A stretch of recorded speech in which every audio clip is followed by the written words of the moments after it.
Maqaa Abbaa, kan Ilmaa, kan Hafuura Qulqulluu, Waaqa tokkoon ni amanna. Amiin. Kabajamootaa fi jaallatamootaa maatiiwwan Waaqayyoo, Waaqayyoon kan jaalattan, Waaqayyoo isiniin kan jaalatu hundumti keessan lafaa fi bakka argamtan hundumatti akkam jirtu, akkam yoo nageessanii, akkamiin turtanii. Gooftaan keenya fayyisaan keenya Yesus Kiristoos akka badii keenya osoo hin ta'in akka dhiifama isaatti yeroo qabnu irratti sa'aatii kana ida'ee guyyaa har'aatiin sa'aatii kanaatiin kan nu qaqqabsiise galanni ulfinni isaaf haa ta'u. Deessuun gooftaa keenya qoricha keenya Yesus Kiristoos qulqulleettiin Dubroo Maariyaam galanni kabajni isheetiif haa ta'u. Ergamoonni qulqulloonni, raajonnii fi wareegamtoonni akkuma aaboo fi aangoo isaaniitti galanni isaaniitiif haa ta'u. Barsiisaan Waaqayyoodha. Gorsaanis Waaqayyoodha. Akka fedhaa fi jaalala Waaqayyootti guyyaa har'aa kana immoo barnoota keenya walitti fufiinsaa kutaa 33ffaa kan waliitiin ilaallu, yeroo baay'ee hedduun keessan deddeebitanii gaaffii nu gaafachaa turtan. Namoota baay'eedhaafis immoo barnoota, hubannoo, beekumsa akka ta'uuf itti yaannee keessumaatii dargaggoonni siyaanaa, dhaloonni siyaanaa akkamitti gara Waaqayyootti dhiyaachuu qaba, akkamitti amantaa isaatiin jiraachuu qaba, yeroo jiraatu immoo maaltu sarraa eegama. Isinis deddeebitanii gaaffii yeroo garaagaraa nu gaafattaniif deebii bal'aa kan ta'u. Kanaan booda barnoota kana dhaggeeffannaan irra deebitanii gaaffii kanaa fi kana fakkaatu yoomillee akkasin hin kaasneetiif barnoota yoo xiqqaate kutaa 33 kaasee amma kutaa 50tti waliitiin ilaallu. Innis maali jennee gaafa ilaallu barnoota gaabbiidha. Barnoonni gaabbii kun barsiisonni wangeelaa, abbooliin keenya mana kiristaanaa, luboonni haa barsiisaniyyuu malee kiristaanonni, amantoonni hubannoo isaanii gaabbiidhaaf qaban ammas baay'ee xiqqaa fi hubannoon hedduun kan itti argamne jechaadha. Kanaatiif egaa yeroo hundumaa namoota yaada akkasii qaban, gaaffii akkasii qaban keessumsiisuuf jecha yeroo hundumaa gara miidiyaa kanaa dhufanii sabiskiraayibii godhanii, sheer walii godhanii bu'uurumarraati waa'ee gaabbii akka isaan barataniitiif itti yaannee maaltu dhiyaachuu qaba, gaabbii jechuun maal jechuudha, akkamitti gaabbii galla, yoom gaabbii galla, cubbuu akkamii himannasa jedhu waa hedduu mata duree goonee qoqqoonnee lammata namni waa'ee gaabbii irratti akka inni yaadaaf gaaffii hin kaasneef barnoota kana waraabuun dirqamneerra. Kana duras miidiyaa kanaatiin Doogimaa Tuubiitiin yeroo garaagaraa viidiyoowwan waggoota hedduu dabarsine duubatti deebine gaafa ilaallu waa'ee gaabbii waraabneerra. Namni keenya haaraa yeroo hundumaa waan haara'ee abdeet ta'ee dhufe barbaada waan ta'eetiifi ammas isiniif hubannoo ta'a. Irraatii barattu, ittiin hubattu. Hubannoo waa'ee gaabbii irratti isiniif ta'a jennee itti yaannee guyyaa har'aa kana isiniif dhiyeessuun hundi keessan akka barattan hunduma keessan affeeraa. Barnoonni gara fuulduraatti kanaan booda barannu waliif akka qooddan, waliif akka dabarsitan, akka hubattan, akka irraa barattan, akka ittiin jiraattaniitiif inni jalqabaa kutaa 33 irratti gaabbiin maalidha? Namni tokko waa'ee gaabbii galuutiin dura, cubbuusaa himachuudhaan dura, abbaa gaabbii qabachuudhaan dura, gaabbuusaatiin dura maalummaa gaabbii fi hiikaa gaabbii beekuun barbaachisaa ta'a.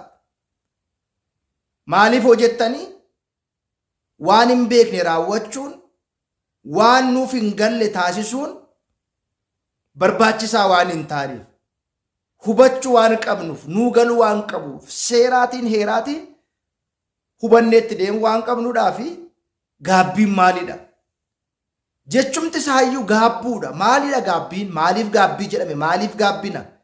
Ijaa maal ta'ee fi Oromoon gaafa mammaaku maal jedha? Eegee fi gaabbiin duuba ooltii jedhama. Waan tokko raawwannee erga hojjenneetiin booda kan gaabbuu keenya ibsu gaabbii jedhama. Inni kutaa 34 irratti immoo gaabbiidhumayyuu immoo galuu yoom eegale? Gaabbiidhumayyuu galuu yoom eegale? Maaliifis gaabbama? Maalirraa ka'ameetu gaabbiin galuu eegalan? Yoo maal ta'es gaabbii galla kan jedhu kutaa 34ffaa keessatti barnoota kana qaba. Itti aanee kutaa 35ffaa keessatti gaabbii galuu fi maaltu nu barbaachisa? Egaa amma waa'ee gaabbii baranneerra, hiika gaabbii beekneerra, akkamitti akka gaabbii nu barachaati jirra. Gaabbii galuuf immoo maaltu nu barbaachisa? Wantoota barbaachisan jiru. Maal isaan kan jedhu ni ilaalla. Itti aanee abbaa gaabbii akkamitti qaban? Wantoota gaabbii galuu nu barbaachisan keessatti abbaa gaabbii akkamitti qaban? Abbaa gaabbii immoo gosa akkamii qaban? Nama akkamii qaban? Dulloomaa ta'uu qaba moo? Dargaggeessa ta'uu qaba moo? Giddugaleessa ta'uu qaba moo? Nama akkamiiti namni abbaa gaabbiif nu ta'uu qabu? Qooqaa wal qabata, idimeedhaan umuriidhaan wal qabachuu danda'a. Waa baay'ees keessatti barachuu dandeenya. Inni itti aanu abbaa gaabbii qaban immoo yoo maal ta'e jijjiira. Abbaa gaabbii jijjiiruun hin danda'amaa jedha barnoonni isaa. Yoo maal ta'e jijjiira. Yoo maal ta'e immoo hin jijjiiru. Rakkoo akkam akkamiitiif namoonni abbaa gaabbii isaanii jijjiirachuu danda'u?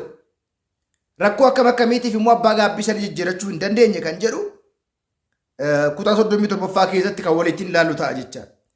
Inni itti aanu akkaataa himannaa cubbuu. Namni baay'een rakkoonsaa ammasa kanadha. Yakkuusaa, balleessuusaa, Waaqayyoon gaddisiisuusaa, cubbamaa ta'uusaa, yakkamaa ta'uusaa ni beeka. Garuu akkamitti immoo cubbuusaa himata? Akkamitti immoo gara Waaqayyootti dhiyaata? Kan jedhu immoo namoota baay'ee biratti immoo gaaffii hedduu kaasuu danda'a.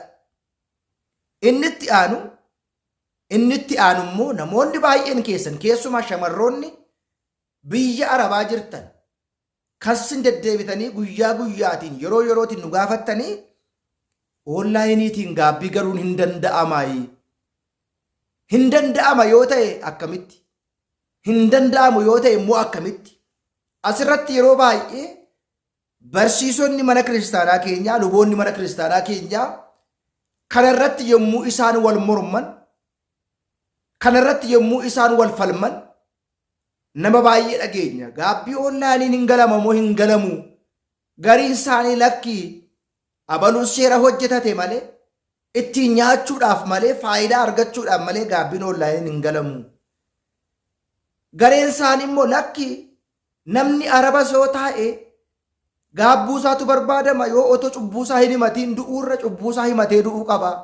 Oromoon asirratti waa mammaaka. Hin toleef otoo hin ta'in hin tolfameef nyaannaa kan jedhu irratti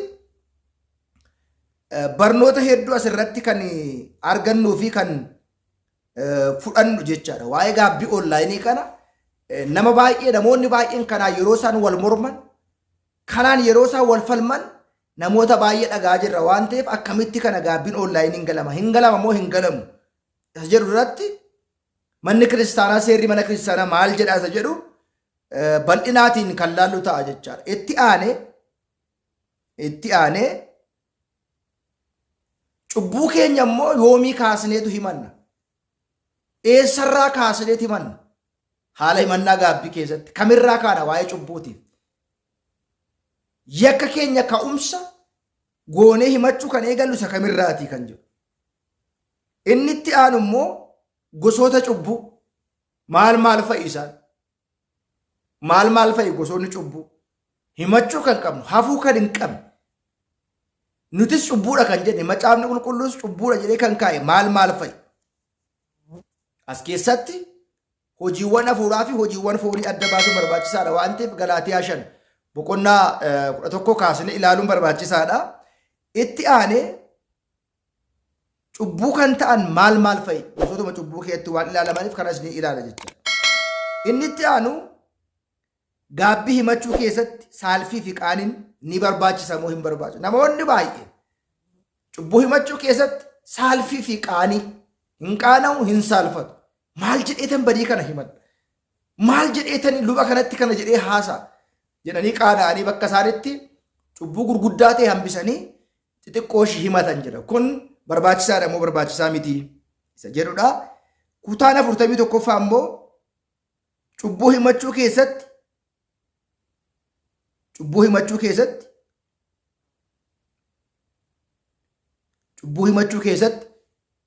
cubbuu hambisuu ni danda'ama isa jedhu.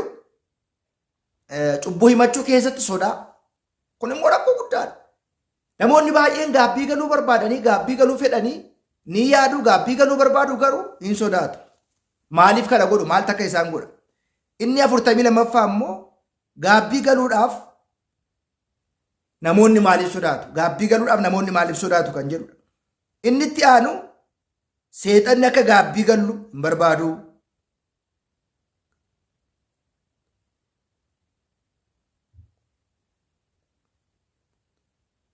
Seexanni akka nuti gaabbii gallu hin barbaadu.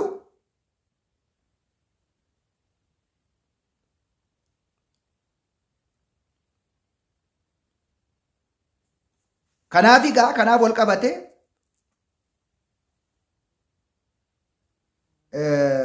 barnoonni itti aanu erga gaabbii himanne akkamitti soomna kadhanna saganna.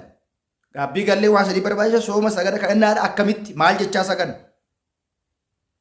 Inni itti aanu gaabbii booda sirnoota raawwataman hiikamuu qorrobuu. Inni itti aanu gorsoota gaabbiin booda kennaman lammata gaabbii hin hojjetiin hin raawwatiin kan jedhan. Kanaafi kana kan wal fakkaate barnoonni keenya kutaan 33ffaa introduction yookiin seensaatiin har'a eegalle irraa kutaa 34ffaatti gaabbii jechuun maal jechuudha hiikkaa irraa kaanee waliitiin baranna. Miidiyaa kana sabiskiraayibii sheerii fi laayikii gochuun waliin haa barannu, walaa jajjabeessinu, walaa tumsinuun yaada keenya nagaatiin nu tura. Barnoota keenya kutaa 34ffaatiin nu eega. Galatooma.